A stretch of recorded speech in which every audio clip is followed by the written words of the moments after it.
Okay. Let me see where we are. Here we go. So if you can't hear me, let me know. I had a little something in my voice, but if I project okay, it's preferable to the mic, I understand, because there's a hot spot here that it squeaks or something. Yes. Right? So just let me know. So, yeah, I'm Art Moore. Yeah. No, I'm saying okay. Okay, good. Okay. All right, so I'm Art Moore, and this is about Agile PMOs and Napoleon. Actually, I plagiarized this, just so you know. This is from, it started actually, at least from the book Lean Enterprise, if you're familiar with that, where it actually is mentioned in there about Napoleon, if you missed that part. But I actually got interested in it when I read that piece about, well, what's that all about, right?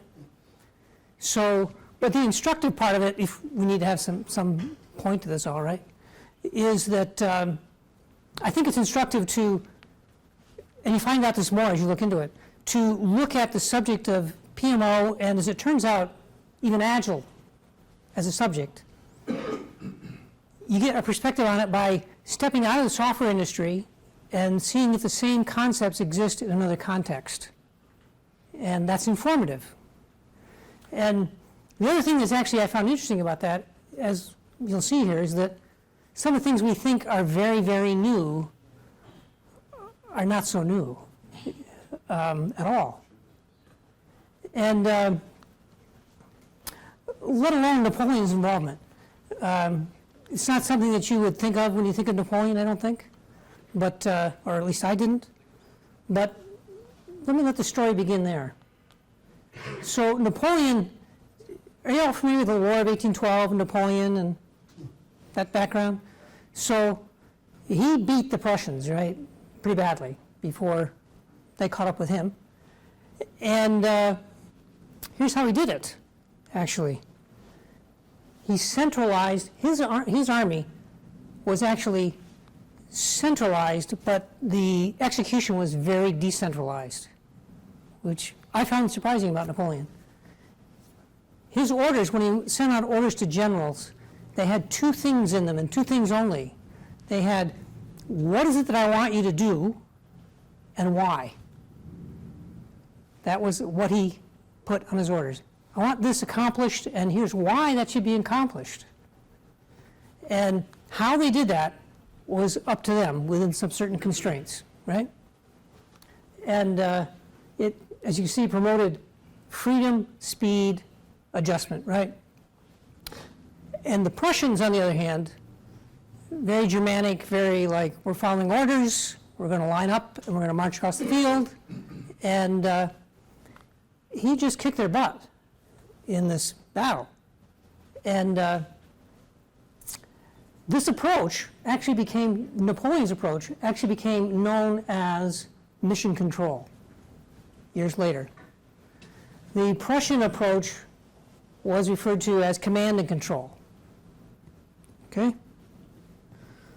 So this would be maybe just an interesting little factoid, except that if you fast forward to just a few years ago, 2013,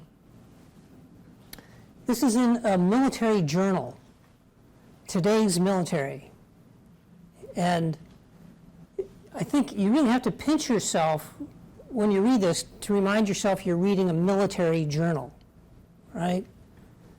And it's talking about why mission control, why that Napoleon approach. And what they say exactly, they say that command and control and battle command are inadequate to describing what's happening today, first of all. And the mission control reinforces the imperative of trust and collaboration with myriad partners. And it enables leaders to the ability to anticipate and manage transitions, creates an environment of disciplined initiative. It could be like from an Agile magazine or an Agile article, right?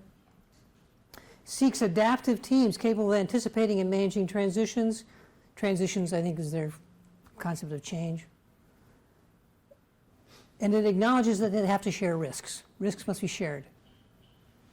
So I was astonished by this, actually.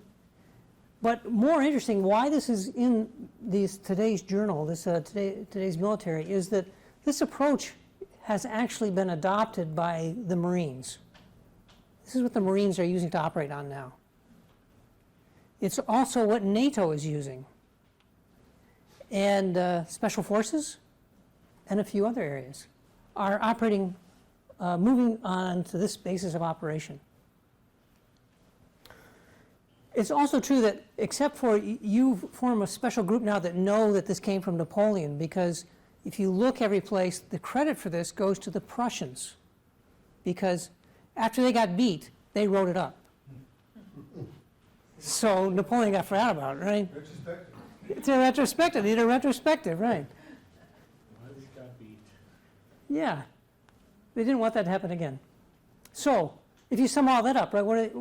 So they're describing that the way you command is with just objective and why. And within that construct, you provide disciplined initiative within some certain constraints. The words they use themselves are empowerment, collaboration, and trust. Good information flow, not so much, but that's another point that comes up later, and so that it yields the ability to adapt. So I submit that that's an Agile PMO. By the way, I failed to mention that, which you, I'm sure, are all familiar with, is there are a lot of definitions of PMO about what it is, why it is, what it's doing. Common ones, right, that I've seen, at least in terms of taxonomies, are, although they're a blend many times, are an enterprise PMO that is in two flavors.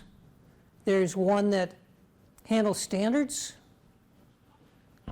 training, readiness for the organization, those kind of things.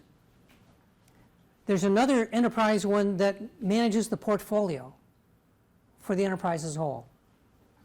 Turns things on, turns things off, manages value delivery of the portfolio. That's not the one I'm talking about. I'm not talking about either one of those in this presentation, but the same things apply. The one I'm going to be mostly referring to is the one that manages a set of, in safe terms would be release trains, or manages a set of projects all moving toward a particular outcome for a program. So I'm talking about a delivery program, okay? Okay. So what does that mean if you translate that? So that's what an Agile PMO is for the military, right? Very familiar concepts, right? Collaboration, trust. So if you were to map that, the question that comes up sometimes in the context of Agile is, well, where'd the PMO go? Is it or isn't it? Do I need it? Do I not need it? If you look in the scaled Agile framework, you can infer, like, oh, it might be there and it has these capabilities, and you see threads about that, about where's the PMO and what is it doing. And at a minimum, we can say this. We can say that it requires, if it's going to be there, it needs to facilitate close collaboration horizontally across disciplines, like business, architects, analysts, and downward as well, right, to the projects. It's a communication facilitator. And this, also from that same book, actually, there's reference to this in the Lean Enterprise, that information flow reflects culture, and that cooperation and information flow both respond to trust. So I think that's really powerful, because it means you can set a lot of things up, but unless you're driving through trust, you won't achieve information flow. So it's not a soft thing that you need to foster. It's not going to work without that at any level. Do you have any pointers for trust building? I think the biggest one is that you start, right? You start a conversation. That's been my experience. That the Agile point of documentation is also because of lack of trust. So you're throwing things across a boundary. The other one I've seen is that it's out of pure necessity. That's the best motivator. That I've seen situations where everybody agrees things are a mess, and if you can identify the right enabler across them that they all agree is the problem, then they start to cooperate a little bit. But you have to build it a bit at a time. Thank you. Yeah. I wish I had a magic answer for you. So do I. Yeah. Yeah. All right. This is one article actually by Sanjeev Augustine, contributed this in Lightspeed. You're probably mostly familiar with him. About what would that mean organizationally if we took those characteristics and tried to map them into the various vectors or perspectives of what a PMO might be. What would it mean potentially organizationally? And the take of the Cutter Consortium and Sanjeev was that you want to, in whatever layers you set up, have cross-pollination, where you have the if you're having a steering committee, some of the members of the next level down are part of that steering committee, and vice versa. And in particular, if you have architects, some of those architects are participating in the projects, and some of the projects are participating in architecture. You have representatives both ways. And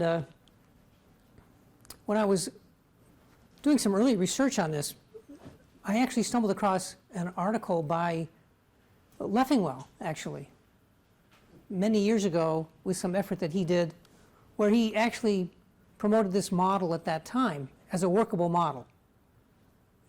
What they did was that the people who were the architects would actually then seed the efforts going downstream, as opposed to having an architecture team that works up here, produces things, and then the projects take over. The people who are producing the architecture have a small team of key people. They then lead the efforts proceeding from that. And he promoted that as a workable model. It was, I think, 6 or 7 years ago. So if you say, so that would be organizationally, that's one possibility organizationally. Another possibility, and these speak to some specific experiences I had, I don't know about you, but this is one of the biggest problems, is establishing whatever framework you're using, if you're using SAFe or whatever construct you're using, is how do you know when you're done at the program level? And when does project work begin? If you have a fully collaborative environment, that may take care of itself in terms of structure. But in my experience, this can be really exacerbated by not only organization structure, right? If you have teams like architecture, enterprise teams of architects, designers who have that duty, and also if you have different layers of contractors. That's maybe the biggest one, actually, where you have, for example, a large program, and you're going to do the solution architecture for that program, and you're going to do a set of, however you craft them or describe them, a set of requirements or epics or features, however you describe that. If you have one set of contractors doing that, and a different set of contractors then doing the next level down, depending how you construct your contracts, these people have no incentive to be done and do less. And when these people get it, they have an incentive to review all that and consider it, right? And you get tremendous, and there can be more than that. There can be actually 3 layers of contractors in some cases, or more, right? And that happens at every layer, depending on how you construct your contracts. So it's not that that couldn't work, but with a construct where you don't define the definition of done, that can occur. You can get situations where in an organization you look at their formal templates for what's their program deliverable and then what's their project deliverable, and they're hard to tell apart, actually. And it's only by some on-the-ground necromancy that you know, well, this goes here and that goes there. So that's one problem.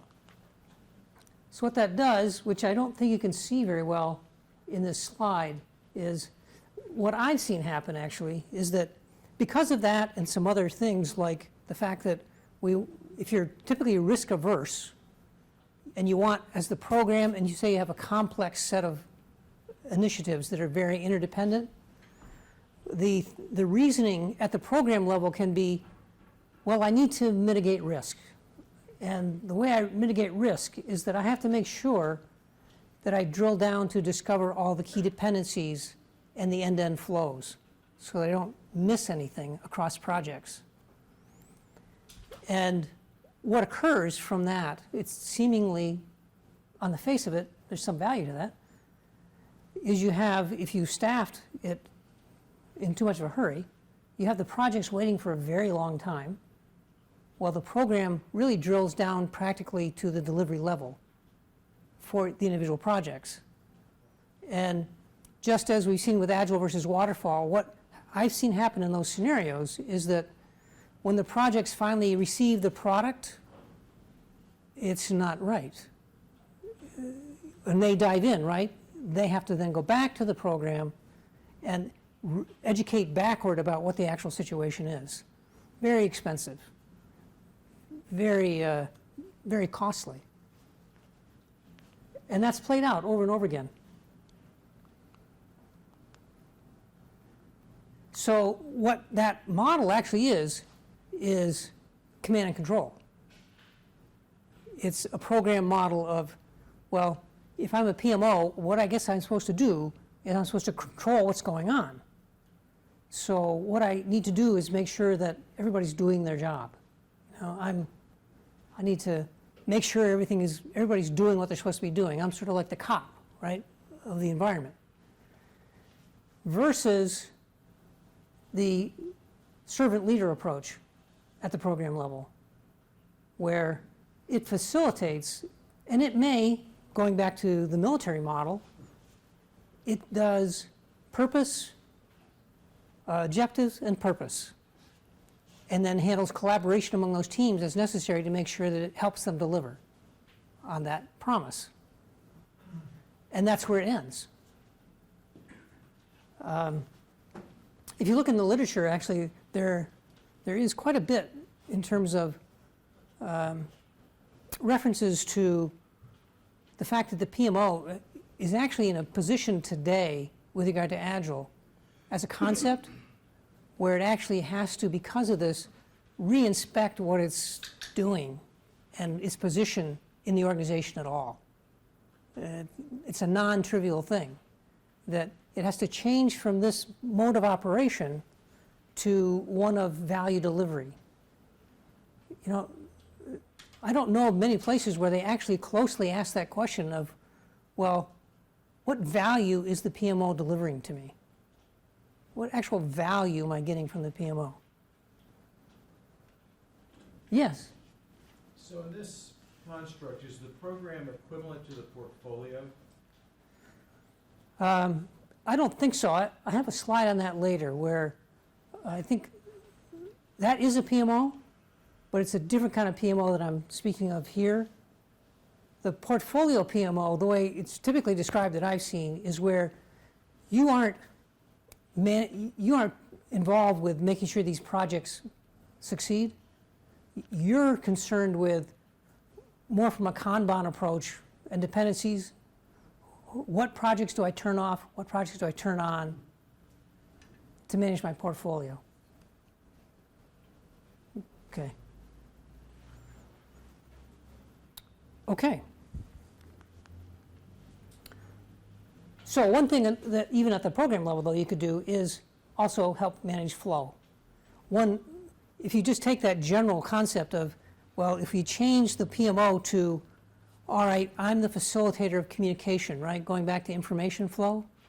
The other thing Napoleon needed was very good information flow. And even if you're all willing to collaborate very well, you need very good information flow. And you can use some help with that in terms of rolling things up, just the mechanics of it, making sure that major dependencies are tracked and visible and transparent to everybody. It's an activity. And priorities are reviewed. This is just a personal opinion that I have that I thought I would share with you. Since I get to speak, I give you my opinion. I think you have to be careful with schemes that, in terms of how you organize a set of projects or release trains or value streams, right? And you want to be synchronizing on a regular basis. That's one of the themes, right? You want to be synchronizing repeatedly and frequently so you can keep things integrated and don't start to wander from each other. That's great. The risk that you have to watch out for is that in thinking that way, you don't start to turn it around again to being the program telling you exactly what you're supposed to produce every 2 weeks, right? I saw something recently, you may have seen it, Jeff Sutherland talking about large-scale implementations. And he talked about what I thought was an interesting scale of innovation versus structure for large-scale Agile, where on the structured side, where you need predictability, you would put in like SAFe, Scaled Agile Framework, and he referenced Spotify as the ideal example on the total other end of innovation, where they would, in terms of you put out at the high level some high-level objectives, what your strategy is, and the teams at Spotify actually sign up for them.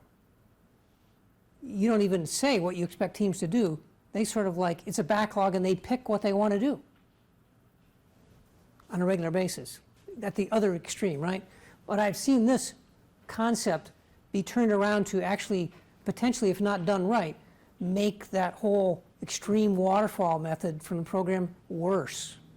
Because you're not only doing waterfall then once every 6 months or once every year, you're doing extreme waterfall once every 2 weeks. You know? You want to be taken out of that pain. So that's just another slide showing that example.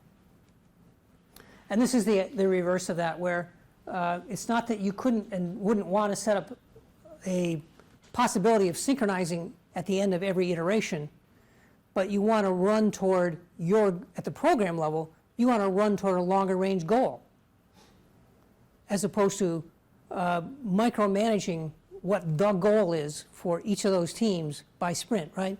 You have your goal that's X number of iterations, the major goal, as it should be. What you're there to do is to help the projects slice that up, manage their dependencies to make the run toward that goal. I think that's a better model for that reason. Otherwise, you could end up being not in love with your job. This is what the question about earlier about a portfolio, right? Yeah, the portfolio is really around, when you see that discussed, the portfolio approach to lean portfolio PMOs is more focused on not execution like Scrum, but lean, Kanban. How's my flow going? How's my resource utilization going? How's my performance? How's my value delivery as an entire organization. And what do I need to turn on and turn off or pause or restart to keep that value stream going at its optimum rate? So that's another model. So if you sum up all those things about what this kind of execution or program level or delivery type PMO does, it really comes out to be almost like the scrum master for these guys, right? In a way. Well, I take that back. It's sort of like that. Somebody told me that when I presented this elsewhere, and it made sense to me then, but let me see. So it sets the direction, right? Whether it's the PMO himself or they're representing the business, or those business stakeholders are part of it. They are giving the objectives and the purpose, just as Napoleon did. And they want to enable information flow, major factor. And they want to facilitate these guys in terms of dependencies, risks, taking away barriers, and provide that transparency with those tool sets, metrics, and of course there's some standards compliance that goes with this. So, as this was saying, this is one major piece on it. One piece of literature is asserting this, that the PMOs, contrary to what many of them have been doing so far, they need to back out of a lot of conversations that they're in. They don't need to be in every conversation. They need to be helping these projects get on with it. Rather than, if you think of it, if you think of that simplicity, it's, in a way, it's simple application of trust, right, as an Agile principle. I'm trusting you to get the work done. I'm not there to make sure you're doing the work. I'm there to get things out of the way so you can get the work done. Completely different perspective. Hey, Art, Sean Lee had an observation that he said that online was that he could see that upper management would feel a little disenfranchised by being disconnected from the voting power, I guess, that I think is what he said. Hold on. Yeah, just not liking that they're now being stripped away from a say or a vote to the more specific tactical type project day-to-day work, right? That was one of your, they have to step away from that, right? Right. What do you have a comment on that? I would agree, but I would say that it's the same problem, it's the same project problem rolled up to the program, right? It's that just like you don't like stepping away from managing everything about your team on a day-to-day basis to make sure they're getting things done, you have to be able to step away from projects and allow them to get the work done. What I've seen in terms of productivity is the reverse model, right? Where you actually do that and you keep close control over what's going on. My subjective evaluation of that situation on a large scale with one particular effort was the morale was very low. Because two things happened, just like the scenario we painted out. Number one, they wait a long time to get told what they're supposed to do because the program is drilling down. And typically things get staffed up too early when that happens. So they're waiting. And then sometimes they'll just get on with it anyway. And then things start to get out of sync. Then they have the situation of when they're finally, and they try to get ahead by anticipating some things, they get told what to do. Now what I'm saying here is kind of painting it in the extreme, right, just for effect, but it's not entirely not the case, is that then what happens is they get, finally, here's what you're supposed to do. And they happen to know it's not quite right because they're on the ground and they've been already working on it now. So now not only do they have to get the work done, they have to pause, they have to get it sorted out with someone who told them what to do, that they understand it better than they do, and it can be a really unpleasant experience. So, everybody wins if you can get away from that. But I do understand that. It goes back to the other gentleman's question about trust, right?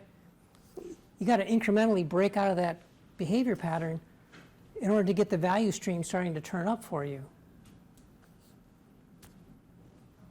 Yes? Question about the setting directions as well as the previous slide around The previous slide? prioritization decisions or facilitating prioritization. At a product company, usually people think that product management should be setting prioritization as well as setting the directions as far as the purpose and objective. I'm just wondering about your thoughts around how does that collaboration occur between the product management organization and the PMO organization? I think that's a good question. Can you restate it? I think it might be, did you guys hear all that? No. You want me to- Yeah, why don't you say it, because you're going to say it better than I do. I'm absolutely certain of that. I'm just wondering, in a product company, usually people think of direction and prioritization being owned by a product management organization. So when you have a PMO organization, how do they facilitate? Are they the facilitator in that case, or do you still feel that they should set the purpose and objective as well as helping to facilitate that or making decisions around priority setting over a product management organization? I'll give my opinion, which I think I don't have a lot of personal experience with this. I'll give an opinion, anybody else can give theirs.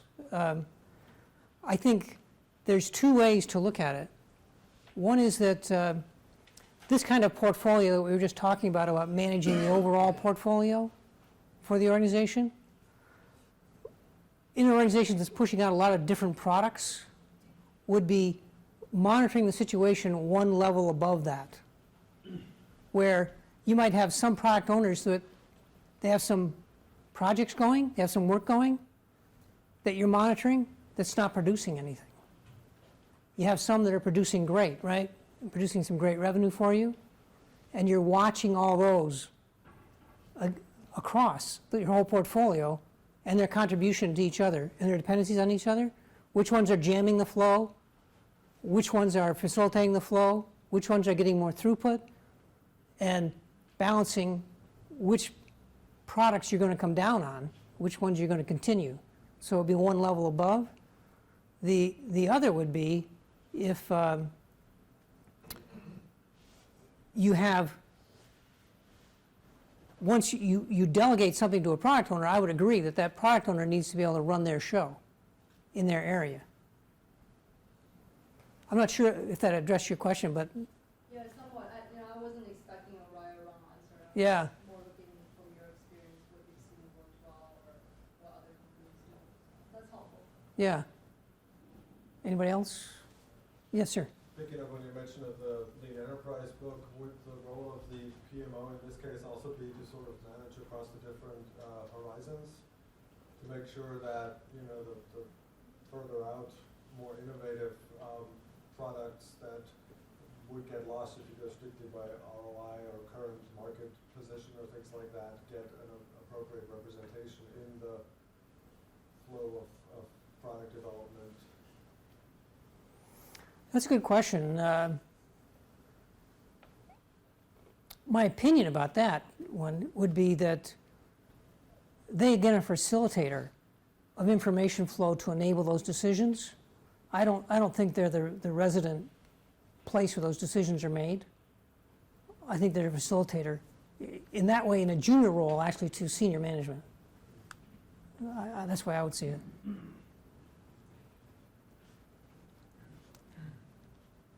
Anybody else? Okay, so there is one other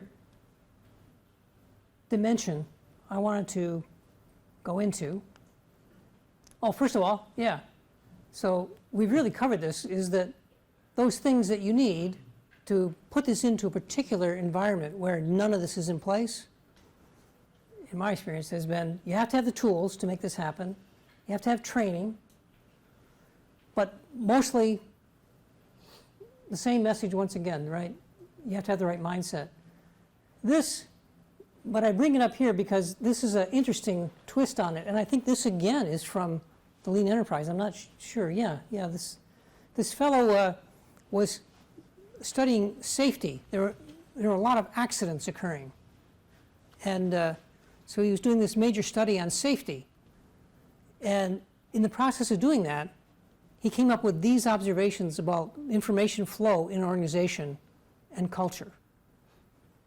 And he's the one who said in the earlier, I mentioned that thing about culture is what monitors information flow and is based on trust. Through trust, you get information flow. So he says that there were three kinds of cultures. There were pathological, bureaucratic, and generative, based on observations. He did actually a lot of case studies. He said a pathological organization was low cooperation, messengers presenting problems were shot, there was shirking of responsibility, bridging from one area to another, talking to somebody about what they're doing is discouraged, failure leads to scapegoating with somebody else, and novelty is crushed. So that's pathological. And in between the bureaucratic is that there's some modest cooperation, you neglect the messengers, very narrow responsibilities, some bridging is tolerated, and failure leads to very heavy justice, and novelty is considered to be a problem.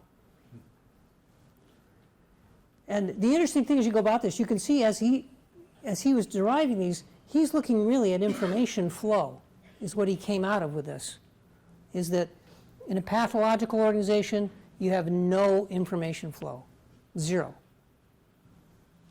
In a bureaucratic information flow organization, you start to get some flow of information. Maybe not a lot, but because of the culture, you're not going to get information flow. And what you need to get information flow is you need a generative organization where you have cooperation, you have sharing of risks, and you have the fact that failure leads to inquiry, and novelty is, of course, implemented. So that's the reason, in a way, that information flow, discussion of it comes last here, is that it's all those other things that Napoleon had that actually enabled him to have information flow also.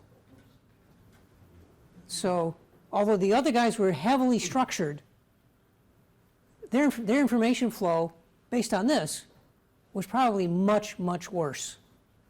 They had a much worse idea of what was going on because they were probably a pathological or bureaucratic organization. Whereas he had a very, simple approach of purpose, objective, and purpose. And through that, he probably got great information flow. It's almost counterintuitive, but when you think about it, it ends up making sense. Art, what would you recommend? How many of us deal with pathological type organizations? Yeah. I left one. How do you help? You said they need the right mindset. What's some tips, tricks is a bad word, but what are the tips to help them? Because it's in it for them to have the right information coming to them versus no information coming to them because no one wants to say anything because they're going to get shot. How do you move that mindset to one of the generative mindset? Yeah, the tricky thing to answer that is, one part is that in a government situation, I guess I'd just be frank, right? In a government situation, success is not necessarily always the parameter that's being judged in terms of the value you produce, right? So that's a major problem to get over all by itself, to get a culture where you get oriented around production of value. So you got to even start lower than that in a way, because they have to perceive they have a problem by that, right? But even so, you get over that, what I've seen is that in one very large case, very government, very conservative, is with Agile coming on, right? Everybody kind of wants to do Agile because it's cool, if nothing else. It's like, well, yeah, let's do Agile. It's fantastic. So you have all these individual divisions doing Agile, right? But they aren't talking to each other at all. I have an extreme case, for example, is that you had the development organization and you had the business users, where when they implemented Agile, the development organization said, well, we need even more of your requirements bound tightly up front, because we need that locked down so that we can sprint on them, right? So, you know, they're sprinting, but they're demanding much more waterfall on the front end. And if something came out in the sprint that they didn't like, it wasn't like, well, come talk to us about it. It's, well, that's not going to work. Then that has to go out and go into change control. And, you know, we'll see about that sometime down the road. And you have competing people thinking they're the evangelists leading Agile, right? But they're actually not talking to each other. So what we did in that, the only reason I bring that up is that what we did in that example is, because some of these people are very well intended, you know? You don't have to print a black picture. Some of these people are really trying to get this right and do it well, but they can't cross the boundaries. They can't make it work, right? From operations to testing to enterprise architecture to system design, system engineering, you know? They're all trying to do something, but they're really frustrated with each other because they can't get the other guy to do what they want to do. Is we actually just described that problem, captured it, presented it to each one of the major stakeholders, and they had reached the point of frustration. That was what I was talking about going back to trust, you know? They had reached the point of frustration where that problem was all real to all of them.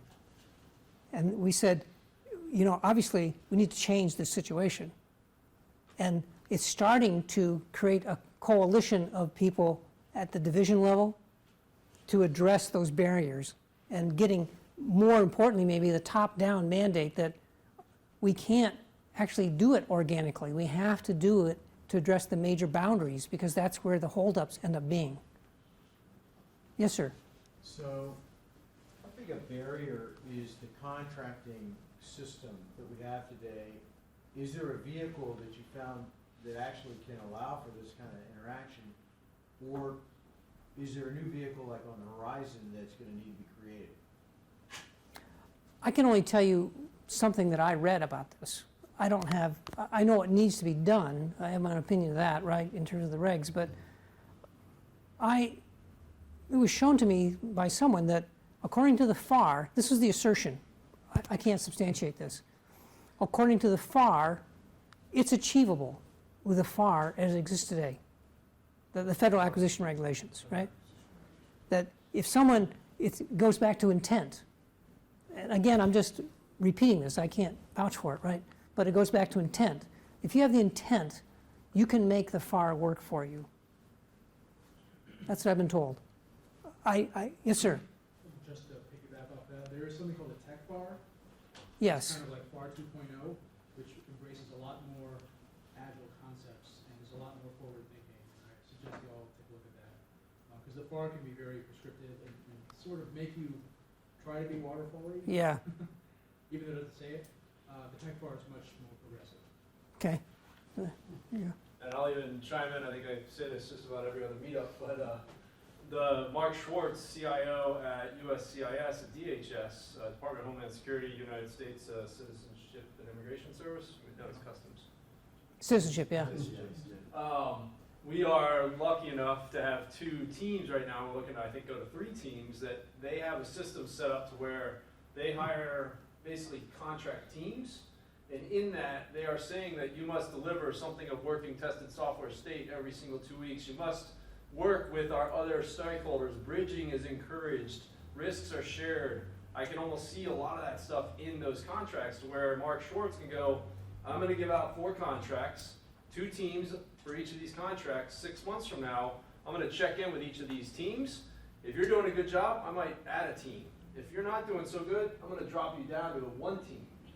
That's a new vehicle, at least. I don't know what the technical details. I can certainly put you in contact with our federal side to kind of talk through some of that stuff. But that is definitely a contract vehicle that they are now putting in place to where it is more, I think, leaning towards that generative side and less of the, certainly the pathological side that we've had for many years for contracting, that you hide a lot of stuff. Yeah, And you try to cover your ass. yeah. So. In anyway, fact, yeah, come see me afterwards and Matthias got. Well, I think that has a lot to do as well with them moving away from doing that command and control where they try to predefine every last aspect of the scope. And instead say, I think in that particular vehicle, they don't even say, well, at very high level, maybe they're saying, this is our goal, we need to replace this, system, we need to modernize this process. But they leave the scope fairly open, which I think is a key part. And I think that's the part that needs to be encouraged everywhere, that they stop, fixating so much on defining scope just so that later on they can say you did or did not do that. Especially since if you don't do it, there's no penalties anyway. I mean, we all know how many programs went bad and the contractors got paid anyway, so I don't understand what the purpose of that is in the first place. yeah, I'm glad you, That's the major distinction too, is that scope is not, we don't know what we want. We have a fuzzy idea, but we're ridiculous to think that we can know exactly what we want. Because we're all still building mostly software, and it's hard to know what you really want until you actually are seeing the product. right. You said the budget. I mean, if the scope is out there, then how do you allocate the funds to the contractors or those who are working with? So I mean, they're staffing 8 teams. Okay. Each of those costs, I don't know, $1 million each. So that's what they're looking at. Here's our high priorities. We know kind of what we want. We don't want a new immigration form or something that needs to be out on the USCIS website.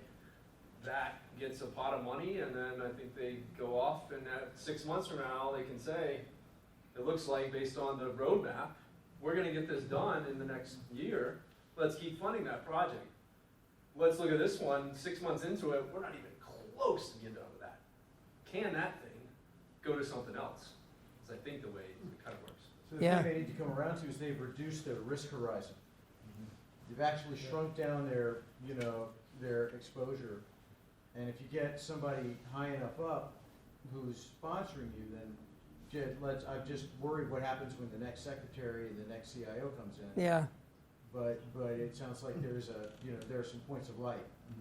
I know there have been some major new issues being drafted by OMB for review.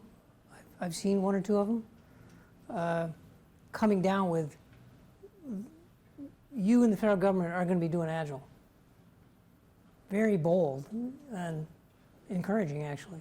And in the case of Mark Schwartz at USCIS, his, which you probably know better than me, Brian, but they call their methodology the acquisition life cycle, because it starts with acquisition. And to his point, we actually had a conversation with Mark not long ago that on that point of scope, right? What they have is something called a value registry, right? So they fund, I think the typical model was for 6 months, maybe three months in the contract. And they maintain a value registry. So they don't, when that period of time is done, they don't look at, did you deliver all those things I asked you to? They don't even ask that question. All they ask is, well, let me look at how much value you delivered in that time. Because they know the whole situation with the requirements can change, right? So they're monitoring based on some metric. I couldn't give you two off the top of my head how they do that, but I'm just watching how much value you're delivering. If you're delivering value to me, I'm going to keep you going. Well, I guess that goes to my point. I was going to ask if you had any thoughts about how this Agile PMO, idealized Agile PMO, would fit into the larger entity or enterprise need to do periodic reporting. Because as a former controller for a large financial, things might be very generative for some period of time, but then when you hit the quarter boundaries, it becomes completely command and control to try to hit the unitized numbers. Yeah. And usually that's stop doing this, stop doing that, because this is what we promised to the city or Wall Street. I guess what I would answer to that would be that everything we've just talked about remains true, that the illusion is that you have that in the other method when you don't. Or you And can stop cutting checks. you can stop, yeah, but the illusion of keeping good track of what's going on is not there. Actually, this approach, whatever it is they're producing, you're going to find out about it sooner. Yeah, And you're but gonna- I just want to clarify my question. Oh, sorry. Because it was not really about the optimal method of development. Yeah, It was just the broader need of, a service agency or a product house to manage its periodic reporting. oh, I got you, yeah. You know, because they just won't allow random fluctuations of measured external metrics. Yeah, I think the same point still does apply though, because here you'll get those measurements more frequently. And if you had a portfolio PMO that those measurements rolled up to, you'd have a closer thumb on things at a more regular pace, I would think. So they would take an active role in trying to make adjustments. I would think so, yeah. Sure. Essentially, that's exactly what they'd be looking at. Instead of doing traditional planning, strategic planning, they're going to have to go ahead and be very agile about it. And what they're going to be looking at is what you set value on a regular basis.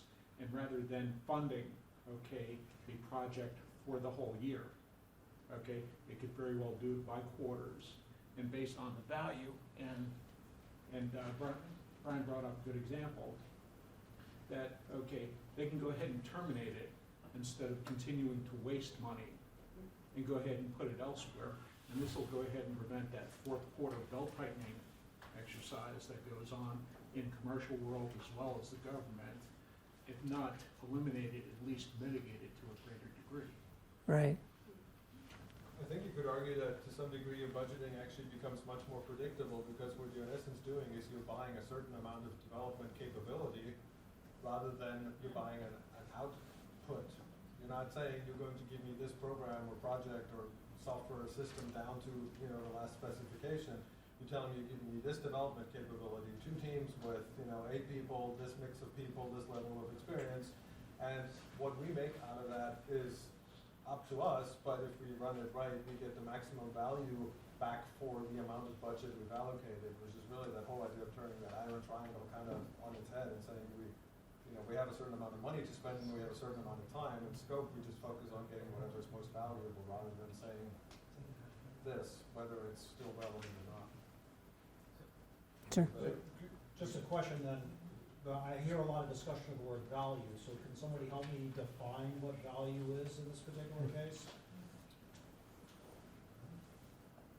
You want to give it a shot? Let's give them I would say Give an it's, example.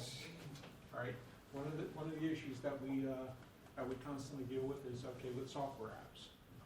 What's the percentage, okay, if you go ahead and take something like Word or Excel, okay, how much capability, what percentage of the total capability of, say, Excel does the average user use? What you're really looking at in terms of value is, okay, does this value, okay, serve a large percentage, answer the value for a large percentage or a small percentage, and then go ahead and prioritize on maximizing value to the larger percentage. Now, Bob, my bean counter answer would be, you're going to try to do some sort of marginal analysis and compare what you're putting in to what you're getting out. So if you're getting a delta on your revenues or delta on your costs in a downward direction. And that's where I think it gets tricky, because if you can't get those estimates right, that's when the command and control seems to snap in Right. to fill those gaps quarterly. Seems like the commander's intent, and then the program definition of done, that becomes elevated. There has to be a lot of rigor and a lot of buy-in around that concept, and then it will all work. And if not, then it just won't work. Well, I think it's a challenge for everybody, but there's always gonna be some independent variables, right? So like your revenue, if you're taking in revenue, things can impact your revenue stream or your forecast. So most financials are expressed as differentials between revenue and expense. Sure. So, in the analogy, or the example you're using with Napoleon, it seems like there's a like the discussion of value is, well, at what level do you define what and why? I mean, you could start at the what is win the war so we can survive as a nation, or you can get down and you can say secure this area for this reason. And it becomes another definition of scope. As far as where, so can you comment on that? 'Cause I'm trying to picture how we justify, maybe it's me making the transformation in my mind, Yeah. but how we do our budgeting exercise and how we defend our budget each year without, it's gonna, you gotta set what you're gonna do at some level. You're gonna say, I'm gonna replace the ERP system, or I'm going to replace the recruiting functionality, or whatever it is that you're doing. You can't, I don't think they'll just go for, I'm gonna make things better and have 8 teams. And I'm not saying that to be. Yeah, there's more to it. But I know there's more to it. No, yeah, no, I But that's- understand. but I'm hoping maybe we can have a little discussion on Yeah. that. Yeah, I think, like with, with what I understand of the USCIS approach, and even the Scaled Agile framework, some people don't like it, but it has some pieces to it that are pretty good, is you also set some objectives in the beginning. You define those objectives. And even though they do the value registry approach at USCIS, they do define some objectives, some scoping things that they expect to have happen. They don't not do that, right? And you evaluate value. The trick, of course, comes in to evaluate how well did I achieve those, right? My own opinion about, I'm not there on the ground doing some of these with them, so there's somebody from Excel who can speak to this, that's great. But what I can say is that what I like about that approach is that it does do away with the illusion that if I can get a test case that checked off for these 3,000 requirements, that we're all good, that proves that we delivered some value. This is more to the point, right?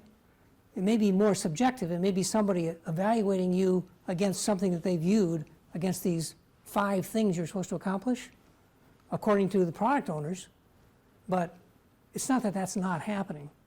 Yeah, I think I need to get more into the understanding of what our projects are doing, but Yeah. the way I certainly hear when we have sort of these monthly check-ins at the company level is that they're looking at sort of it from an impact-driven development standpoint, and that we expect X% increase in immigration forms get submitted unless people turn away because they're playing with this clunky old system.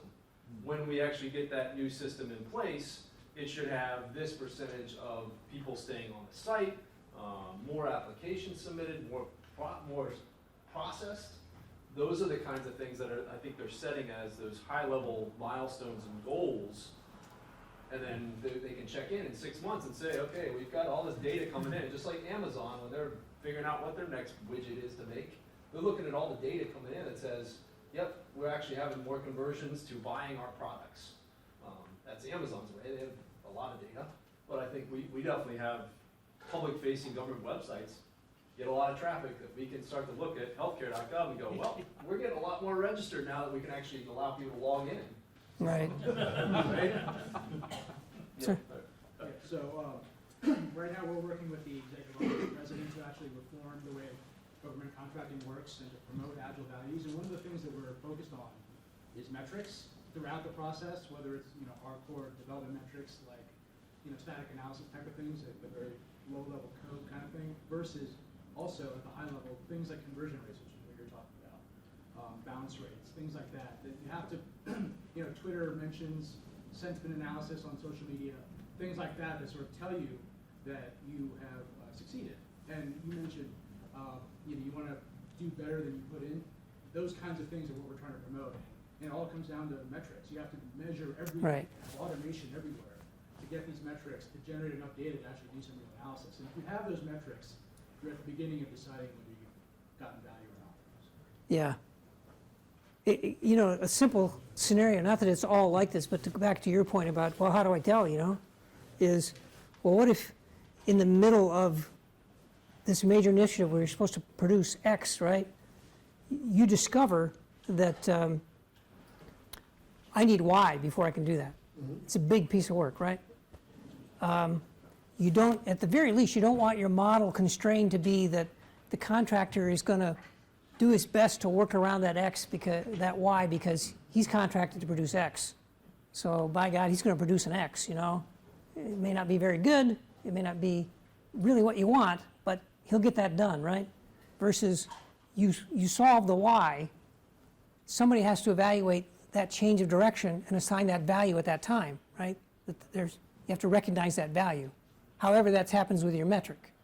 Somebody has to assign that value and be able to adjust their expectation at that point. That's what the other approach doesn't allow you, I don't think. We'll make a note, came in on the chat channel, but GSA is also in a similar contracting situation as USCIS. Oh, Zach, I can't remember his last name, chimed in, so build it, yeah, and I know VA, I think maybe it's going down. VA's been doing some very good stuff. They've been obviously. doing great work in the Agile space, but I don't know if their contracting is heading in that way.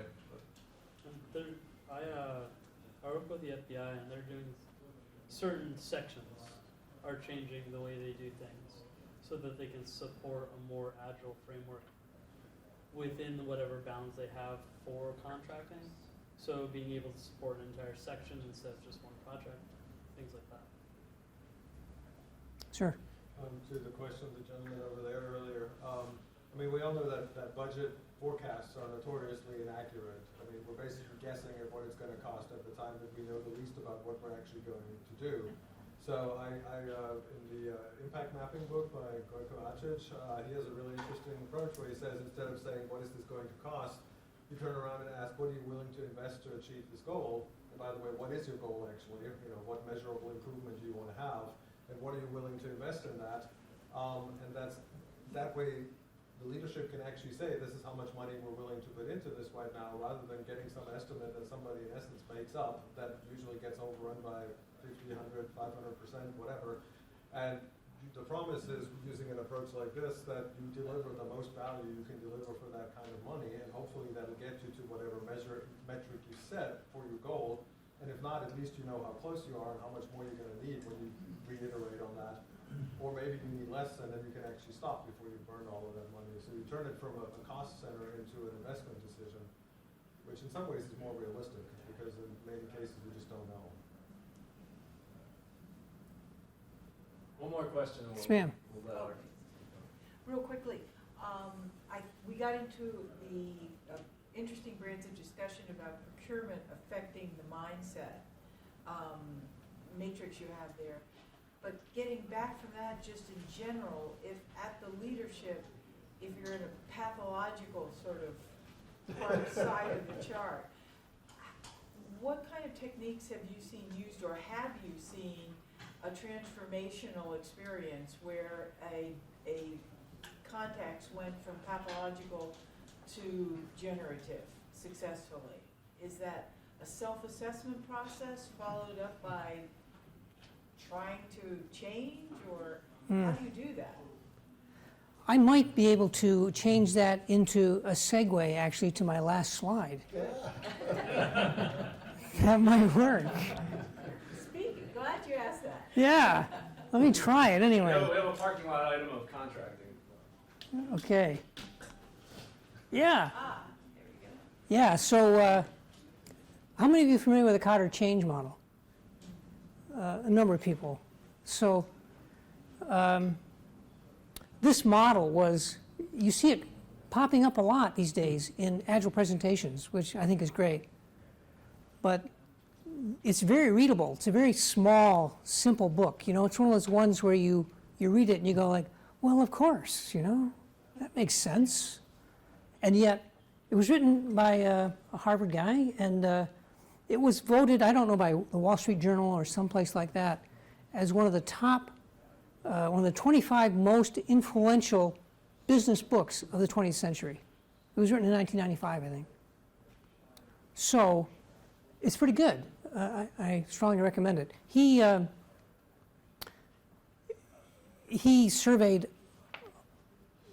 well over 100 major change initiatives in major organizations, right? And looked at, well, why did they win? Which ones worked and which ones didn't? So I think I can speak more to that generic situation than I can to, well, it had a particular pathological behavior. How do I fix that? Because I think the first thing to fix it is the first thing in the Cotter change model, which is people's sense of urgency has to be raised, that there is something that has to be done. If that doesn't happen, change is not going to occur. And the first three things that my favorite part about the model actually is he says the first three things are the things that are most often neglected. And he talks about these having to be done in sequence, actually. That initiatives that fail, and it's very common for them to fail for these reasons, is there was never a real compelling sense of urgency established that something had to happen before you began.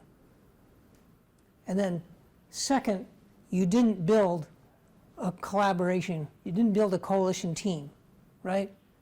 You might, one of the best, he describes it actually, one of the best ways to kill something is to get all the executives together. They say, that's great, we absolutely have to do that.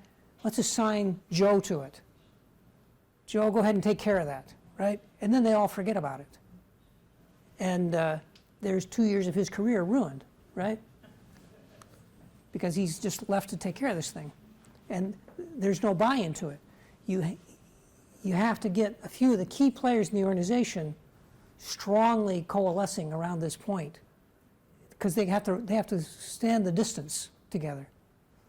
And you have to get a really good elevator speech. It's funny that he says that in all these key ones, but that's one of the key ones. You have to have something that communicates simply. You can't, and he gives examples about this. You can't have, well, this is how we're going to address that pathological behavior, right? Or whatever it is, in a 100-page document. Just that alone is going to cause it to fail. It has to be simple, compelling, and then the last part that dovetails on that is that it has to be communicated over and over and over and over and over and over, about 25 to 100 times more than you think you should. The place where it fails there is you communicate it out and you think you've done something, now you're going to get on with it, and you forget the communication part. And it has to be done repetitively until it just becomes part of the expectation of things. It actually leads to the very end where it becomes part of the culture. So I would start there. I would start with, you have to get those things to happen, otherwise any techniques you apply, that you don't have the grounding to make anything stick. How'd I do this? Say, wait a minute. Did that work? Okay. Just a quick, Cotter has a book out, more recent, Accelerate, XLR8. Oh, yeah? And it has to deal with bringing it into larger organizations. And so I would probably even start there versus this one, because it keeps these steps in, but it talks about bringing it into large organizations. Oh, great. Yeah, Cotter also wrote a book called Buy-in. It's about how to sustain buy-in. Hey, Bob, would you mind posting a link to the book in the comment Yeah. section later? Yeah, he's a good writer. Okay. So this is just from Forrester, just to end with the fact that this is being talked about. The assertion that Agile's not going away, and that what we're talking about here is the case in general conversation about PMOs, that they do have to change dramatically. The way they operate today is not sustainable in an Agile context. And that they have to shift basically by the common sense approach to applying the Agile principles at the program level. It really, if you think about it, boils down to that. And in terms of the other piece of the mindset is moving from command and control to mission control, or from being the cop to facilitating success, right? That's my take. I think that's the end. But just some references too, if you want to look at those. Okay, are we, any questions, or are we wrapping up? Yes, sir. Yeah. So just looking at your last slide, it says Agile is here to stay. But I'm gonna kind of be a little provocative here and say, why do we even need PMO? Why do we think that PMO is here to stay? I mean, if you think about, LAS or SAFE, or any of the organizations that you mentioned, Spotify. Spotify has guilds, tribes, community of practices, Salesforce, Netflix. None of those organizations have PMOs in its pure sense. So why are we clinging onto this? Because honestly, what it is, it's all good and great that we're trying to sort of justify the existence of PMO. But at the end of the day, I think PMO at its core, it takes away from self-organization. Because you can achieve, look at any framework, any large-scale framework. You have release management, you have agile leadership, and you have product people. So why is PMO still alive? I have no idea. Okay. I have an answer to that. Okay, great. The PMO should be working itself out of the job and looking at the next problem situation to be working on. It shouldn't necessarily having to be staying with each project and each team. It's almost like an organizational tool and a servant, instead of a servant leader, I'd say a servant partner, where you're actually, you have a PMO person who comes to a team to help them organize, because a lot of the times, teams don't know how to organize, they don't know how to get information, they don't know how to get things done. So the PMO is in my understanding, the way we're doing it is we're almost like agile coaches. We're coming to a team and helping them do stuff, and once they can get their leggings and they can do it on their own, we pull back and we go on to something else. We're too thinly staffed to be able to have one person with each team. So it's more like, for us, our Agile PMO is more like an Agile coaching practice. Yeah, and I would just add, that's great, I think. I would add just two things to that. One is that I would agree with you on this point, first of all, is that just take the word PMO and throw it out, because it has so much baggage associated with it. You're sort of like dead on arrival by talking about that subject in a way. So if you take that and just put that on the side, right? What do we need to talk about? Well, we do need something to facilitate information flow, to help these guys coordinate. Very important. You also do need somebody saying something about what's the direction we should be going in, right? And what's the purpose of that? And setting those objectives. I think that the organization doesn't amorphously just like, let's go do some work, right? That has to exist somewhere. Leadership.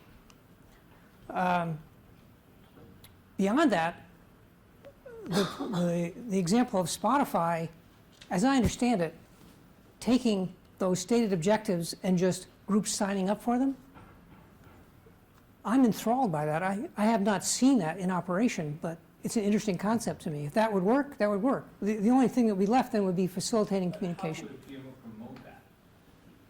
I see no connection between any, I think it's a great idea, you have a guild and then you have a tribe under the guild. And then you kind of like, have these cross-cutting communities of practice, and we want to throw these different issues that people, and because people are self-organized and motivated to go pick it up. Why do I need some sort of third-party entity telling me how to do this? Who are actually really not even in the loop on what's going on.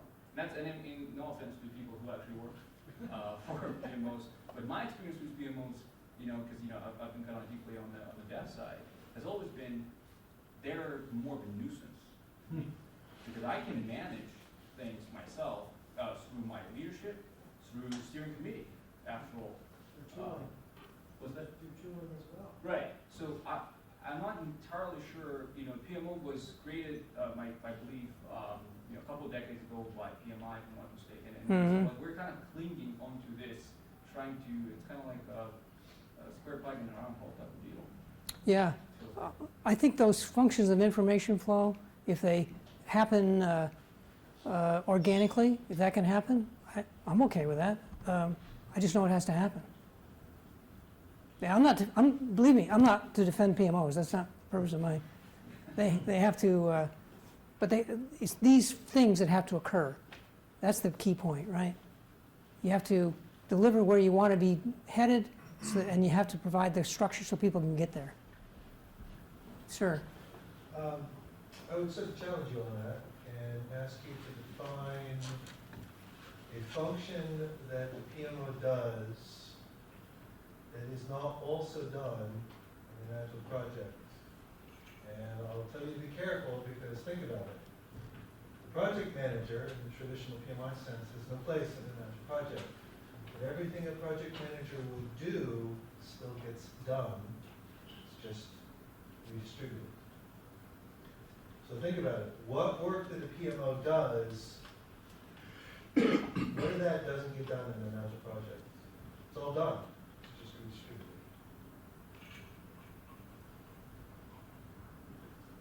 Is it a question? Right. Because there's supposed to be no answer. You can think about it. Your response to I think you're. Why are you trying to equate PMO to PMI? Why are you trying to do that? Well, because.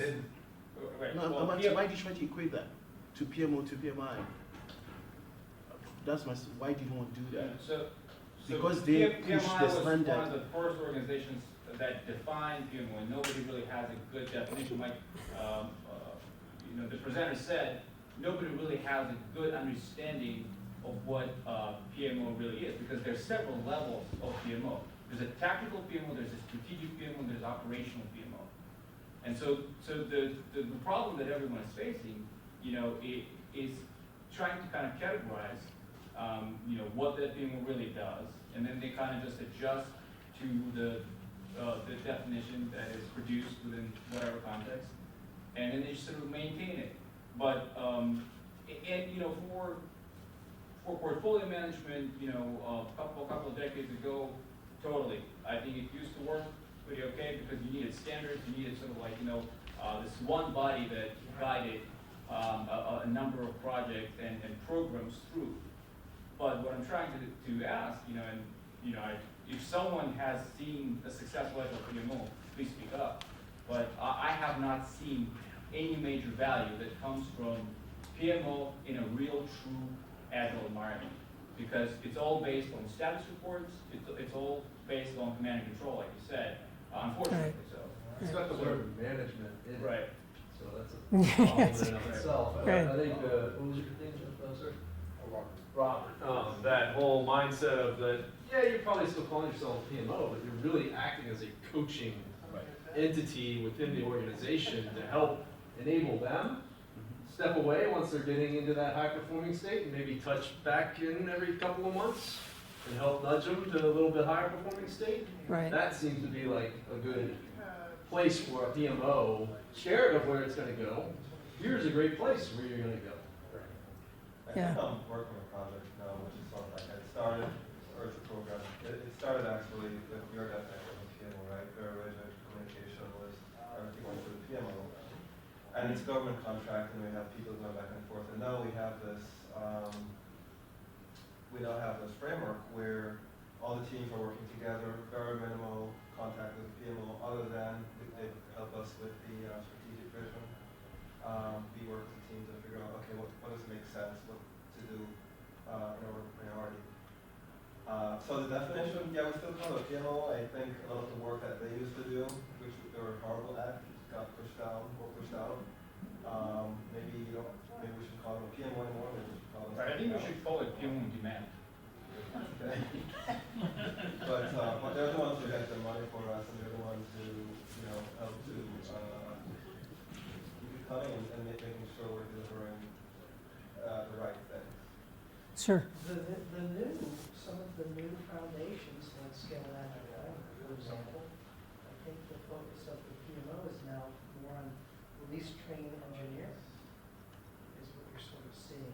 Those people that are managing the release train are folks that play a former role in the PMO, who are now managing those values. Yeah, to your point, our PMO now mostly it's getting the money and communications. That's pretty much it. And the rest of the team, the development team, the IVP team, support.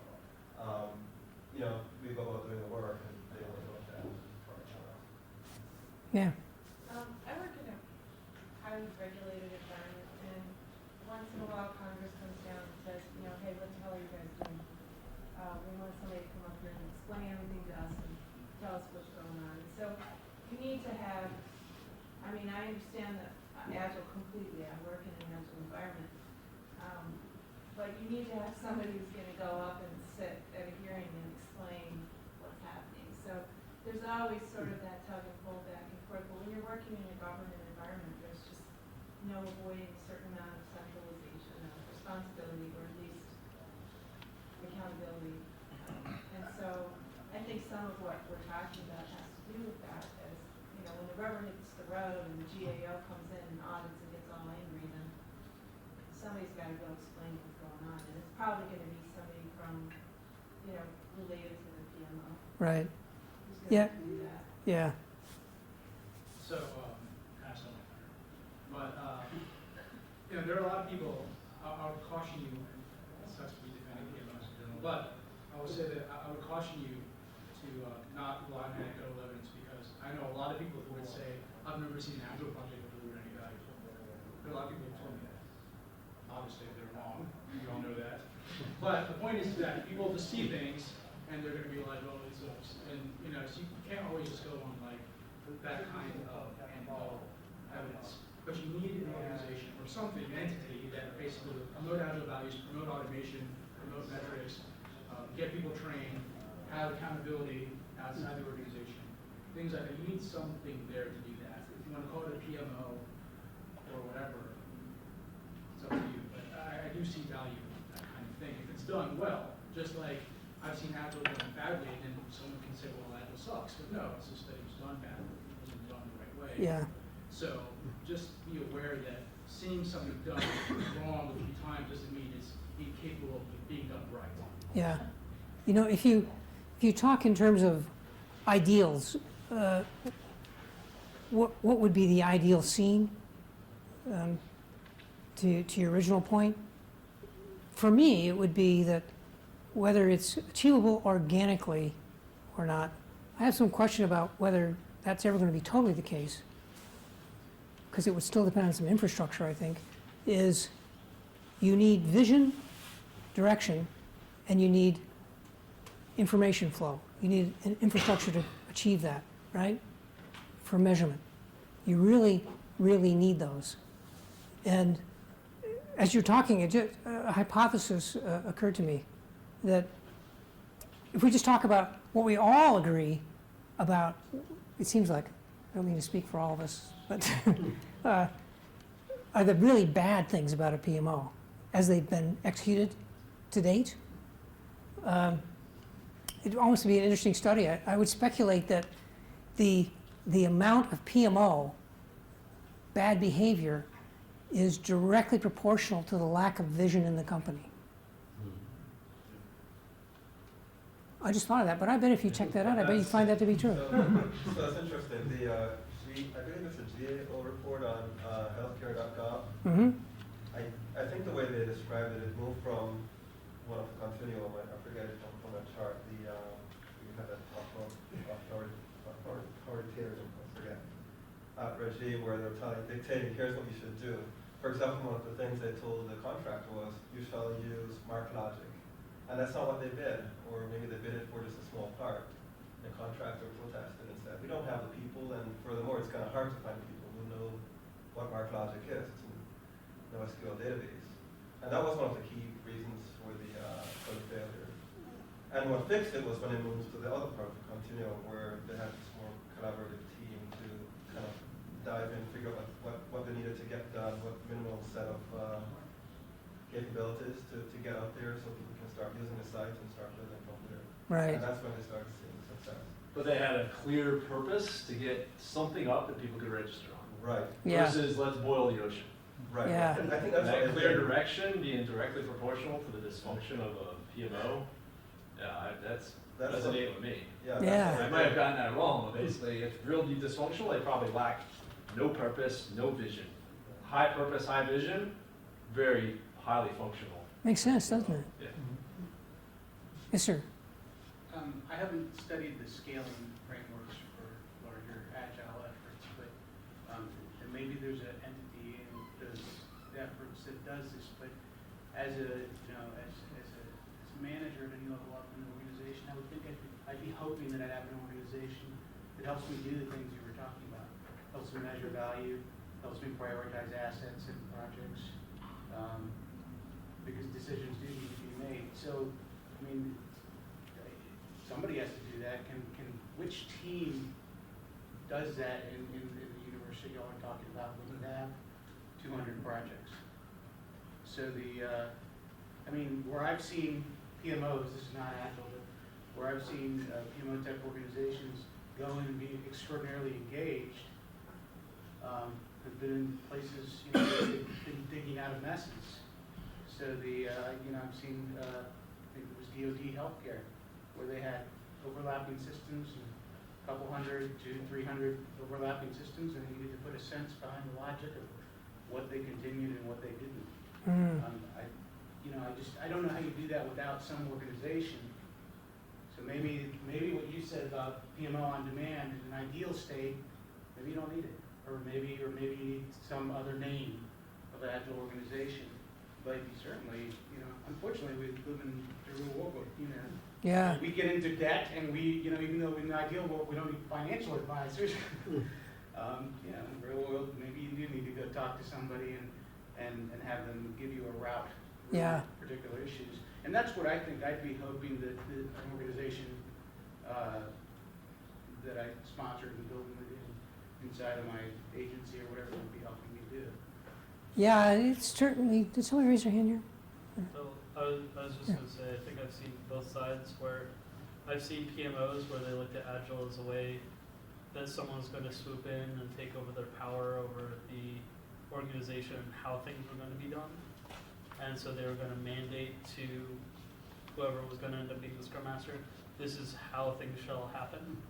And then I've seen other PMOs, which I'm lucky to work in one that works okay at least, where they focus a lot more on what resources really need to go where in order to make this team effective. So I was the Scrum Master for one team. They felt immature enough where I could be taken off of that team. They could get someone else to backfill me and move me to another team that needed a full-time Scrum Master. And so they were able to look at that view from the whole section, look at what teams need which resources right now. Yeah. And certainly we work in the real world, so their organizations are at different cultural levels, right? So you're not going to go into every organization and say, okay, let's innovate, you know? Go forth and produce. Yes, ma'am. And just to go back to your Napoleon example, Napoleon still had a central staff, I assume, that then, you know, marshaled out the, here's our objective and here's your piece. Yeah, that's a good point. Yeah. As you can see, even with an Agile PMO, sometimes you can fail in the end. But there are other reasons for that. Okay, well, thank you very much. All right. Thanks.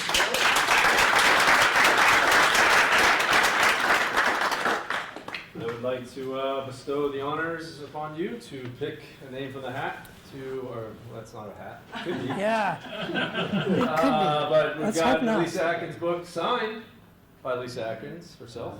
So, one. You can pick one out. All right. Should say name on the other side. Oh no, no name. Uh-oh. Oh, dear. Number 8769.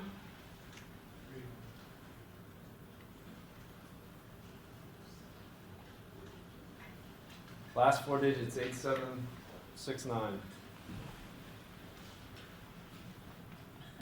All right. No, 8769. 8769. You got it.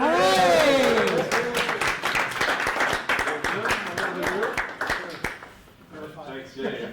Thank you very much. I have high trust here. That's right. And for your... That's what we do. We give away gifts. Yes, and here's yours. Oh, thank you. So thank you for presenting tonight, Art, and we look forward to hearing more from you in the future. Absolutely. Thanks, guys. Thank you all again for coming out. And if you can, please grab your drinks and bottles and throw them in the recycling bin. That would be most helpful. And also these black chairs, we can actually stack those up. Also helpful. But thanks again. It's going to be a whole nother month before we meet again. And we got to say bye to Lucas. Oh, thank you. I have a book to share with you. Oh, yeah? It's called These Principles. And way back in university days, I had to contrast some books from